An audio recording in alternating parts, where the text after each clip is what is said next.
Hello दोस्तों, मैं आपको इस वीडियो में सिंगल फेज समरसेबल 2 पोल कंडक्टर का वायरिंग डायग्राम बताऊंगा। यदि आपको वीडियो अच्छी लगे तो चैनल को सब्सक्राइब तथा वीडियो को लाइक करना ना भूलें। डायग्राम बनाने के पहले मैं इन इलेक्ट्रिकल कंपोनेंट का क्या नाम है और इसके बारे में हम लोग थोड़ा बात कर लेते हैं। ये जो 5 पिन का कंडक्टर है, इसका काम क्या होता है कि बाहर से जो वायर आता है, इसको हम लोग जॉइंट करते हैं। बस इसका यही काम होता है, अंदर का वायर और बाहर वायर को जॉइंट करता है। फिर उसके बाद अपनी एमसीबी होती है। एमसीबी का फुल फॉर्म तो आप जानते ही हैं। एमसीबी का फुल फॉर्म होता है मिनिएचर सर्किट ब्रेकर। यह ज़्यादा करंट लेने के बाद ट्रिप कराती है। बस इसका यही काम होता है और कुछ काम नहीं होता है। फिर उसके बाद अपना एम्पीयर मीटर होता है। एम्पीयर मीटर जो होता है एम्पीयर मीटर जो होता है लोड के सीरीज में लगा रहता है, ताकि सभी करंट का मेजर कर सके, इसीलिए इसको लोड के सीरीज लगा देते हैं। ठीक है, बस इसका यही काम होता है एम्पीयर मीटर का, और कुछ काम नहीं होता है। वोल्ट मीटर का जो काम होता है, इसमें वोल्ट मीटर का काम जो होता है कि वोल्टेज कितना अपनी स्टार्टर के लिए आ रहा है, अवेलेबल है, सही है कि नहीं है, इसलिए बस इसका यूज किया जाता है। और फिर इसके बाद इसमें एक पुश बटन होता है, ताकि ये जो वोल्ट मीटर से रहता है इसके सीरीज में लगा रहता है, ताकि कि मतलब जैसे वोल्ट मीटर बराबर रीडिंग शो करता रहेगा तो वोल्टेज मीटर जो है ख़राब हो जाएगा। इसलिए हम इसको, जब हमको आवश्यकता रहता है चालू करने के पहले देखना रहता है, तो इसको हम लोग प्रेस कर लेते हैं। इसको हम लोग प्रेस कर लेते हैं ताकि वोल्टेज हम लोगों को पता चल जाए। ठीक, अब उसके बाद ए इंडिकेटर होता है। ए इंडिकेटर का क्या काम होता है कि जैसे अपनी मोटर रन कर रही है तो पता चलना चाहिए ना कि हाँ मोटर रन कर रही है, इसलिए बस इसी इंडिकेटर का यही काम होता है। फिर अपना आते हैं हम एनसी, जो रेड कलर का स्टार्टर में आप लोग देखे होंगे बटन लगा रहता है, इसको एनसी कहते हैं। एनसी का फुल फॉर्म होता है नॉर्मली क्लोज। नॉर्मली क्लोज का मतलब जैसे अब जैसे मान लीजिए कि बोर्ड लगा है, ठीक, आपके घर में जो बोर्ड होता है लाइट फैन सर्किट की, अब उसको चालू कर दे रही है, ठीक, अब उसमें लाइट जा रही है, ठीक, तो वो मान लीजिए एक टाइप का एनसी है, डायरेक्ट लाइन जा रही है। अब जब बंद कर देंगे तो एनओ टाइप का हो जाता है। ठीक, अब देखिए एनसी का मतलब अब आपको मैं अच्छी तरह से बताता हूँ। ये देखिए एनसी है और ये एनओ है। एनसी का मतलब होता है अब ये देखिए एक सर्किट है, तो ये नॉर्मली क्लोज रहता है, ऐसे नॉर्मली क्लोज रहता है। इसको प्रेस करने पे यहाँ से तो वायर हट जाता है, इसको प्रेस करने पे एनओ में चेंज हो जाएगा। और जब क्या है कि ऐसे रहेगा तो एनसी है, इसको इसलिए हम लोग एनसी करते हैं। इसमें मतलब यहाँ पे वोल्टेज देने पे अपने आप वहाँ पे चला जाएगा, इसको जब दबाएंगे तभी वोल्टेज कटेगा। अब एनओ का काम क्या होता है, एनओ का काम ठीक उसका उल्टा होता है। अब एनओ में क्या होता है कि एनओ में देखिए इस प्रकार का रहता है। इसे देखिए एनओ में आपको बताता हूँ किस प्रकार का रहेगा। ऐसे करके इसको ऐसे फिर ये ऐसे रहता है, ठीक है। जब इसको हम प्रेस करेंगे यहाँ से, ठीक, जब यहाँ से हम इसको प्रेस करेंगे तो ये एनसी में चेंज होता है। ठीक है दोस्तों, एक सेकेंड दोस्तों, बस ऐसा काम होता है इसका। एनओ एनसी समझ में आ गया। ये तो आप जानते हैं, ये रनिंग कैपेसिटर है, ये स्टार्टिंग कैपेसिटर है। रनिंग कैपेसिटर मोटर के साथ हमेशा रन करती है, और स्टार्टिंग कैपेसिटर जो होती है वो स्टार्ट करने के लिए ही बस हम उसका यूज करते हैं, फिर उसके बाद उसका काम ख़त्म हो जाता है। अब मेन चीज़ आता है अपना कंडक्टर। ये कंडक्टर भी देखिए दोस्तों एक स्विच की तरह ही होता है, बस इसमें क्या होता है कॉइल लगी रहती है, जिसे हम वोल्टेज देने पर ऑटोमेटिक चिपकता है, फिर इधर से इधर वोल्टेज अपना आ जाता है। देखिए इसके बारे में मैं बताता हूँ आपको कैसे। अब ये देखिए, ये 2 कॉपर की पत्ती लगी रहती है, एक दोनों में ये मतलब दोनों अटैच ही रहती है, ये भी अटैच रहती है, ये अलग-अलग मतलब अपने से अटैच नहीं रहती है, ये दोनों अटैच रहती है कॉपर की पत्ती। इधर भी कॉपर की पत्ती है, वैसा ही जैसा सेम है, ये सेम है। अब देखिए, अब ये जो कॉपर की पत्ती लगी रहती है इस प्रकार की, ये कॉइल के बीच में लगी रहती है। जब कॉइल को हम लोग इधर से फेस, इधर से न्यूट्रल, या तो इधर फेस इधर इधर, मतलब किसी तरह 220 वोल्ट मिलना चाहिए, ठीक, सिंगल फेस का है तो। अब इधर हम लोग जब देते हैं इसको, तब इधर से देने पे मतलब फेस दे दिए, इसको न्यूट्रल दे दिए, तो इसमें चुंबक का गुण उत्पन्न होगा, ठीक। अब इसमें चुंबक का गुण उत्पन्न हुआ, तो अब क्या है कि एक कॉइल जो है ना, इसको ये वाला पत्ती जो है ऐसा ऐसा दिख रहा है, इसको अपनी तरफ खींचेगा, इसको अपनी तरफ खींचेगा तो पूरा का पूरा देखिए एक हो जा रहा है कि नहीं। अब यहाँ जो वोल्टेज रहेगा यहाँ आ जाएगा, यहाँ का वोल्टेज यहाँ आ जाएगा, बस और कुछ नहीं इसका काम होता है, बस यही काम रहता है, ठीक है दोस्तों। आइए मैं अब इसका डायग्राम चालू करता हूँ कि डायग्राम बनाते कैसे हैं, ठीक है। डायग्राम शुरू करते हैं हम। देखिए ये अपना पहले हम लोग पावर वायरिंग करते हैं। पावर वायरिंग शुरू कहाँ से करें, अपना ये देखिए फेस है, ये न्यूट्रल है, ठीक। हम मान चुके हैं कि ये फेस है, ये न्यूट्रल है। अब देखिए, अब फेस को मतलब शुरू करने के पहले अब हम लोगों को एमसीबी मेन देखना चाहिए, ताकि एमसीबी में जाए, ताकि लोड वोड कहीं भी घटे बढ़े तो एमसीबी अपनी ट्रिप करनी चाहिए, ठीक। तो अब इसलिए हम इसको पहले, एक सेकेंड, मैं इसको पहले एमसीबी में लेके जाता हूँ, ठीक। मैं पावर वायरिंग को रेड कलर से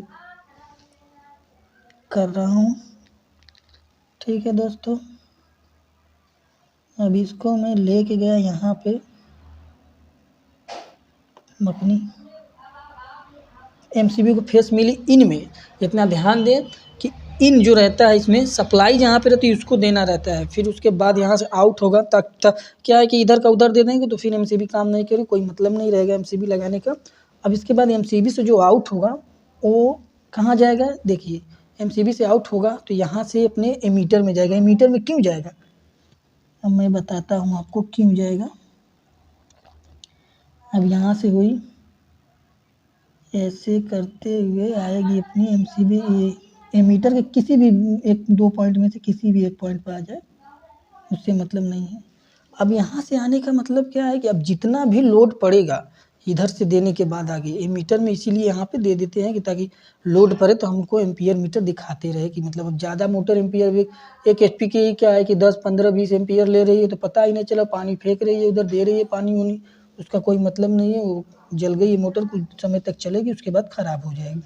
अब यहाँ से एम्पियर मीटर से अपना वायर लेके चलेंगे, ठीक।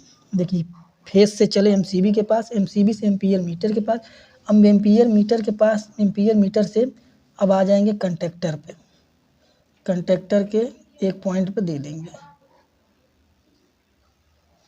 ठीक। अब कंडक्टर के एक पॉइंट पे हम लोग इसको दे दिए। अब देखिए एक फेस तो इसको मिल गया, अब यहाँ से जो निकलेगा ना, ये देखिए, अब यहाँ से आर वाई बी, ये जो मोटर से आई रहती हैं तार, समरसेबुल के अंदर से जो तार आया रहता है, रनिंग, स्टार्टिंग, कॉमन। अब जैसे उसमें 3 तार आए रहते हैं, एक रनिंग का रहता है, एक अपना स्टार्टिंग कॉइल का रहता है, एक अपना कॉमन का रहता है। तो एक कॉमन पर हम लोग एक फेस दे सकते हैं, न्यूट्रल दें या फेस दें कॉमन पे, ये नहीं कि स्टार्टिंग ये कंडेंसर वंडेंसर का नहीं देना रहता है।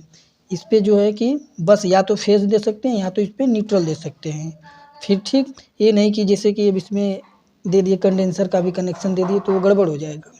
तो अब यहाँ से देखिए, तो यहाँ से फेस का तार निकला, पावर वायरिंग पहले हम लोग कर रहे हैं, ध्यान देना इतना।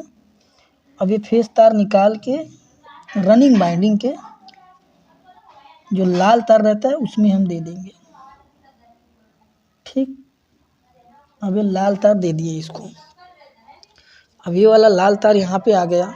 फिर अब देखिए, अब इसको क्या है कि अपने कंडक्टर को हम लोग यहाँ से न्यूट्रल लेंगे, कंडक्टर को सीधे का सीधा न्यूट्रल दे देंगे इसको। पहले इधर से न्यूट्रल लेके चलते हैं, इसको देने के बाद इससे हो जाएगा, इसी तरह हो जाए, यहाँ से चले ऐसे, ठीक।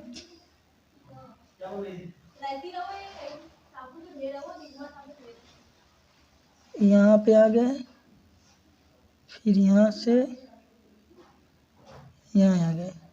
अब देखिए कंडक्टर को अपना मिल गया, ये न्यूट्रल मिल गया। अब मैं क्या बोला था, इसको या तो एक फेस मिलना चाहिए, या तो फेस या तो न्यूट्रल। तो यहाँ से अपना करेंगे, लेंगे, फिर ऐसे करेंगे, इसको यहाँ से जॉइंट कर देंगे, ठीक है दोस्तों।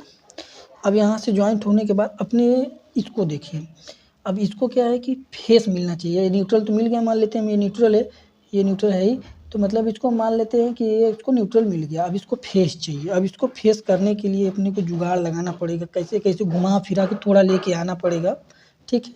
तो हम लोग पहले इसको वोल्टमीटर का देख लेते हैं झमेला क्या है, ठीक। अब वोल्टमीटर को बराबर शो तो करेगा नहीं, तो उसको हम क्या है पुश बटन के सहारे से लगा देंगे। इसका इसमें एक फेस लेके आएंगे इसके पुश बटन में, ठीक है।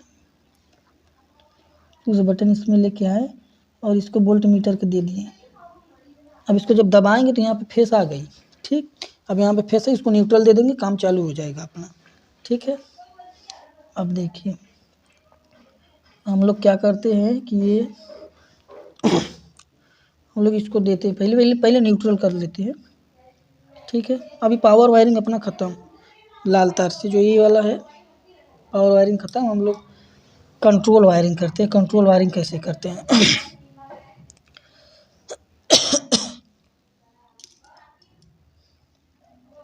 अब देखिए ये न्यूट्रल वायर है, इंडिकेटर को देना है। इंडिकेटर को न्यूट्रल वायर सीधे दे देते हैं, यहाँ से ही गई है, देखें न्यूट्रल वायर दे देते हैं इंडिकेटर को, ठीक। अब इसको फेस मिलेगा तो जलने लगेगा। अब इसको फेस देने के लिए क्या करेंगे, पहले देखिए हम लोग कंट्रोल वायरिंग करें। कंट्रोल वायरिंग करने से दोस्तों पहले एक काम ध्यान नहीं दिया हम लोगों ने कि ये जो अपना कंडेंसर है, कंडेंसर का पहले पावर वायरिंग कर लेते हैं, ध्यान नहीं दिया मैंने। देखिए इसका दोनों एक पॉइंट ऐसा, एक पॉइंट रनिंग का एक तार लें, एक तार स्टार्टिंग का, एक दोनों एक में करें और इसको ले जाके अपने स्टार्टिंग वाइंडिंग में दे दें, ठीक। स्टार्टिंग वाइंडिंग में दे दिया। अब देखिए मैंने क्या बोला था शुरू में, तो ये रनिंग वाइंडिंग जो होती है बराबर मोटर के साथ रन करती है, तो इसको हम लोग रनिंग वाइंडिंग में यहाँ पर दे दें या तो फिर उसके बाद यहाँ पे दे सकते हैं। अब देखिए अब आगे हम लोग हो गया अपना काम। अब एक तार ऐसा करते हैं कि स्टार्टिंग वाइंडिंग का हम लोग, अरे अपना स्टार्टिंग कंडेंसर का एक तार लेके आते हैं सीधे कहाँ, पुश स्विच में।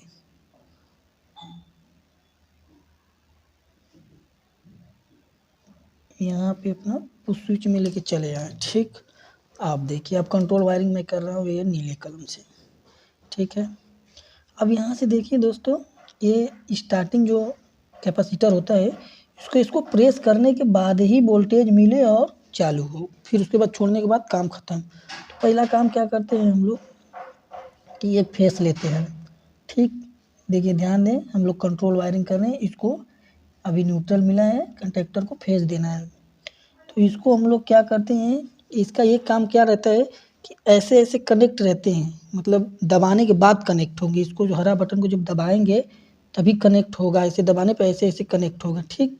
इसको छोड़ेंगे तो उठ जाता है, इसके दबाने के बाद ऐसे ऐसे ही कनेक्ट होता है, या तो ऐसे ऐसे रहे, मतलब जिससे चेक कर लेते हैं अपने लैंप मीटर या अपना मल्टीमीटर से। अब इसको हम क्या करते हैं, इसको शार्ट करा देते हैं। ये शार्ट क्यों कराते हैं ये भी बताता हूँ मैं आपको।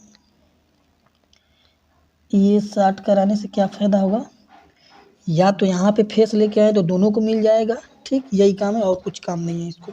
अब मैं क्या करता हूँ, फेस लेता हूँ अपने एम्पियर मीटर से। एम्पियर मीटर से कहीं से भी ले सकते हैं, लेकिन एम्पियर मीटर से लेने से उचित रहता है, सब लोड वोड मालूम चला। इसको यहाँ से हम लोग क्या किए, मतलब ये शार्ट कराए थे। अब इसको प्रेस करेंगे तो यहाँ पे भी फेस आ जाएगा, यहाँ पे भी फेस आएगा। अब यहाँ पे फेस आएगा तो तुरंत कंडेंसर से होते हुए स्टार्टिंग वाइंडिंग को जाएगा, जब छोड़ देंगे काम ख़त्म। अब देखिए यहाँ से अब इसको दबाने के बाद क्या है, इसके इनपुट में जो रेड वाला बटन है, अब इसके हम इनपुट में लेके जाते हैं, ठीक। यहाँ से लेके गए, अब इसको दबाएं, प्रेस किए, मान लीजिए फेस हो गया। अब इसको प्रेस किए तो यहाँ से अपना फेस आया, इस वाले पॉइंट से आगे लाल वाले पे। ये लाल वाला क्या आता है, एनसी होता है। अब एनसी होने का मतलब तुरंत का तुरंत फेस यहाँ पे है, ये मतलब तुरंत का तुरंत फेस इधर आ जाएगा। अब यहाँ से फेस निकला दोस्तों, लेके जा रहे हैं अब इसको कहाँ पे, इसे करते हुए इसको कंडक्टर के A1 पॉइंट पे दे देंगे इसको, ठीक है। कंडक्टर के A1 पॉइंट पे देंगे तो देखिए अब ध्यान दें, अब देखिए अब ये मीटर से हमने फेस लिया, ये दोनों शार्ट किए थे, इसको मतलब शार्ट किए तो तो यहाँ पे मतलब ये दोनों साथ होने के मतलब यहाँ पे भी फेस हो गया, यहाँ पे फेस हो गया। जब प्रेस करेंगे तो फेस यहाँ से यहाँ आ जाएगा, फिर प्रेस करेंगे तो यहाँ से यहाँ आ जाएगा। जब ये प्रेस करेंगे तो स्टार्टिंग कंडेंसर के यहाँ से जाएगा ऐसे ऐसे घूमते हुए एक तार से यहाँ पे अपने स्टार्टिंग वाइंडिंग में आ जाएगा। फिर प्रेस करने ही टाइम इधर से फेस अपने रेड वाला जो बटन होता है नॉर्मली क्लोज बटन एनसी, यहाँ से उठेगा यहाँ से तुरंत जाएगा। फिर देखिए अभी कंडक्टर चालू हो गया, फेस और अर्थिंग मतलब न्यूट्रल और फेस दोनों मिल गए। इसको दबाने पे तुरंत मिला तो कंडक्टर का इसमें कॉइल में चुंबक बनेगा, मैग्नेटिक फील्ड जनरेट होगा। तुरंत जो उसमें लोहे के कड़ लगे तो उसको कनेक्ट कराएगा। ये कॉपर का जो पत्ती लगी रहती है इसको कनेक्ट करा देगा। अब ये कनेक्ट कराने के बाद अब इसको छोड़ेंगे, कनेक्ट तो हो गया ठीक है, मोटर चलने लगी, लेकिन इसको जब छोड़ेंगे बंद हो जाएगा तुरंत। अब ये बंद ना हो इसके लिए हम लोग क्या करते हैं, अब देखिए मैं क्या इसको हारे वाले तार से एक होल्डिंग सर्किट देता हूँ। अब देखिए अब इसको क्या है कि हम लोगों ने ऐसे प्रेस किया तो यहाँ से तुरंत कॉइल में A1 A2 पे वोल्टेज मिला, तुरंत मैग्नेटिक फील्ड जनरेट हुआ, एक दोनों को कनेक्ट कर दिया। अब यहाँ कनेक्ट करने को छोड़ने के बाद यही दिक्कत होगा कि बंद हो जाएगा। तो ये बंद ना हो इसलिए हम लोग क्या करते हैं कि अब देखिए यहाँ से फेस में ही करना, ये नहीं कि न्यूट्रल में चले जाए दिक्कत हो जाएगी। फेस से एक वायर उठाना है, बताता हूँ कि मतलब उठा के ऐसे लगाती क्यों, यहाँ पे ही क्यों लगाते हैं। अब यहाँ पे ऐसे पेन खराब है थोड़ा, नई पेन है चल नहीं रही है सही से। यहाँ से उठाएंगे, उठा के या तो इसके ये जो हरा वाला बटन है ठीक, जो लाल वाले को देते हैं हम लोग वहाँ पे लगाएं या तो यहाँ पे लगा दें। तो ऐसा करते हैं हम लोग यहाँ पे लगा देते हैं। ये होल्डिंग सर्किट है, ध्यान दें दोस्तों। अब यहाँ से आउट किए तो ले के आए, या तो यहाँ पे लगा दें या तो यहाँ पे लगा दें, ठीक काम हो जाएगा। यहाँ पे नहीं लगाना, यहाँ पे लगाएंगे तो बंद ही नहीं होगा, ठीक है। अब इसको हम लोग क्या है कि प्रेस करेंगे। तो अब जब आप देखिए मैं थोड़ा सा कंट्रोल वायरिंग को समझाता हूँ कैसे कैसे क्या हुआ इसमें। अब देखिए होल्डिंग सर्किट को समझाता हूँ। अब देखिए यहाँ पे मतलब ये होल्डिंग सर्किट नहीं रहती तो यहाँ से दबाते प्रेस करते तो इसको A1 मिल जाता है, ये तो डायरेक्ट A2 मिल रहा है। अभी चालू तो हो जाएगा लेकिन छोड़ते तो बंद हो जाता। अब क्या है कि इसको ऐसा करने से अभी से दबाए थे ठीक, तो यहाँ से फेस यहाँ आ गया ठीक, यहाँ से फेस यहाँ आ गया है। अब इसको फेस को ले जाके यहाँ कर रहे हैं तो तुरंत उसी टाइम यही वाला फेस अपने लाल वाला जो बटन होता है ना वहाँ पे जाके रुक जाता है। वहीं पे तुरंत एनसी है, तुरंत यहाँ से यहाँ जाता रहता है यहीं से रुकता ही नहीं है। फिर इसको हम जब प्रेस करते हैं तो ये तो ऐसे ही ख़त्म होगा रहता है फेस, यही फेस से चलती रहती है। वैसे दबा देंगे काम चालू हो जाएगा। ठीक है दोस्तों, वीडियो कैसा लगा कमेंट में ज़रूर बताएं। धन्यवाद, राम राम।